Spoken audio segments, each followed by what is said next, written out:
Good morning সবাইকে, welcome to মনমরি blogs. তোমরা যেখান থেকে বসে ভিডিওটা দেখছো তারা আশা করি সুস্থ আছো, ভালো আছো। আজ 16ই জুন রবিবার, শ্রী শ্রী গঙ্গা পুজো বা দশহারা। আমার বাড়ির সামনেই গঙ্গা পুজো হয়, তো আমি এখন গঙ্গায় চলে গঙ্গা জলে কিভাবে গঙ্গা পুজো হয় তা আমি তোমাদের সামনে এই ভিডিওর মাধ্যমে তুলে ধরছি। তাই ভিডিওটা স্কিপ না করে প্রথম থেকে তোমরা শেষ পর্যন্ত দেখতে থাকো। এখানে দেখো ঠাকুরমশাই ঘটে স্বস্তিক চিহ্ন আঁকছে। এখানে জোগাড় হচ্ছে, গঙ্গা পুজো হবে বলে 10 ফল ও 10 ফুল দিয়ে জোগাড় করছে। এখানে বন্ধুরা দেখো জোগাড় হচ্ছে। ঠাকুরমশাইয়ের মাথায় ছাতা ধরে আছেন। এখানে ঠাকুরমশাই পান পাতার ওপরে স্বস্তিক চিহ্ন আঁকছে। এই দিন গঙ্গা জলে স্নান করলে 10 জন্মের পাপ থেকে মুক্তি পাওয়া যায়।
মানা হয় স্বর্গের নদী গঙ্গা যেদিন মর্তে অবতরণ করেন সেদিনটি গঙ্গা দশহারা বা গঙ্গা দশ নামে পরিচিত।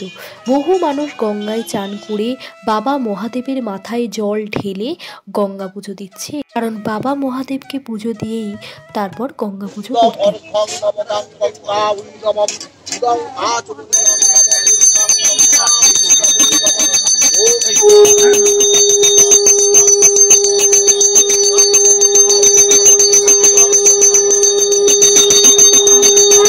এই গঙ্গা পুজোর দিনকে মাকে 10 ফল দিয়ে পুজো দিতে হয়। এছাড়াও মা গঙ্গার পছন্দের রং সাদা। এর পুজো হয়ে যাওয়ার পর সব ফল মা গঙ্গাকে অর্পণ করতে হয়। ছোট ছোট বাচ্চা ছেলেরা গঙ্গা ডুবে চান করছে। এখানে দেখো বহু মানুষ দূর দূর থেকে এসে মা গঙ্গাকে পুজো দিচ্ছে। গঙ্গা পুজোর দিন বাড়িতে মা মনসার পুজো দিতে হয়। এছাড়াও গঙ্গায় আসলে যে প্রাকৃতিক সৌন্দর্য, তাতেই মন ভালো হয়ে যায়। বহু দূর দূর থেকে মানুষ আসে গঙ্গায় চান করে মা গঙ্গাকে পুজো দিতে। প্রতি বছর জ্যৈষ্ঠ মাসে শুক্লাপক্ষের দশমী তিথিতেই হয় গঙ্গা পুজো। মা গঙ্গার পুজো দেখে ধীরে ধীরে বাড়ির দিকে রওনা দিলাম। তোমাদের যদি ভিডিওটা ভালো লেগে থাকে তাহলে লাইক কমেন্ট করে চ্যানেলটা অবশ্যই সাবস্ক্রাইব করে দিও, আর এই চ্যানেলটা অবশ্যই ফলো করো। আজকের মতো সবাইকে টাটা, আবার দেখা হচ্ছে অন্য একটা ভিডিও নিয়ে তোমাদের সঙ্গে।